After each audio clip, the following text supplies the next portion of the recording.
আসসালামু আলাইকুম দর্শক বন্ধুরা, কেমন আছেন? আশা করি ভালো আছেন। আজকের একটি অন্যরকম রেসিপি নিয়ে হাজির হয়েছি। রোজ রোজ মাছ মাংস খেয়ে খেয়ে আর ভালো লাগছে না, তাই একটি পটলের ভর্তা বানিয়ে দেখাবো। এই পটলের ভর্তা অসাধারণ লাগে। আপনারা একবার দেখে এইরকমভাবে বানিয়ে খেয়ে দেখবেন, আশা করি ভালো লাগবে। তো পটলগুলো আমি সরু সরু করে কেটে ছোট ছোট টুকরো করে নিয়েছি, আর এর মধ্যে পানি দিয়ে পটলটাকে সিদ্ধ করে নিলাম। নিয়ে একটি কড়াতে তেল দিয়ে এর মধ্যে দিয়ে দিলাম কালো জিরে হাফ চামচ, দুটো তিনটে লঙ্কা। লঙ্কাগুলো ভেজে কিছুটা লঙ্কা আমি ভর্তার জন্য তুলে রেখে দেব, আর দুটো রেখে দিয়েছি তেলের মধ্যে। এরপর দিয়ে দিলাম রসুন বাটা, দিয়ে একটু নেড়েচেড়ে ওর মধ্যে দিয়ে দিলাম পেঁয়াজ।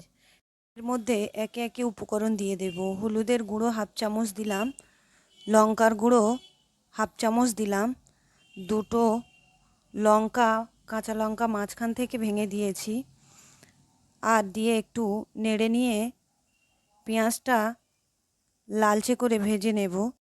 এরপর ওই সিদ্ধ করা পটলটা ব্লেন্ডারে দিয়ে ব্লেন্ড করে নিয়েছিলাম, তারপরে এর মধ্যে দিয়ে দিলাম।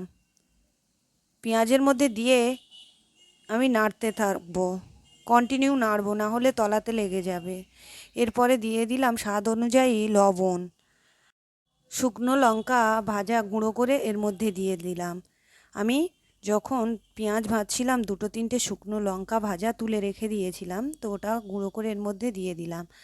দিয়ে আমি এইভাবে নেড়ে এটা যতক্ষণ না শুকনো মতো হয়ে যাচ্ছে ততক্ষণ আমি এটা নাড়তে থাকবো। শুকনো মতো হয়ে গেছে, এর মধ্যে আমি অল্প সরিষার তেল দিয়ে দিলাম, দিয়ে একদম ভর্তা কমপ্লিট করে নিয়েছি। তো আমার এই ভর্তা কার কার ভালো লাগলো অবশ্যই কমেন্ট করে জানাবেন। আশা করি ভালো লাগবে, ট্রাই করে দেখবেন বাড়িতে। তো আজকের এই পর্যন্ত, পরের ভিডিওতে দেখা হবে।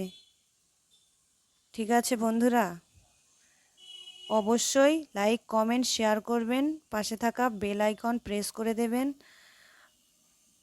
আর প্রতিদিন ভিডিও পাওয়ার জন্য অবশ্যই অল নোটিফিকেশান অন করে রাখবেন।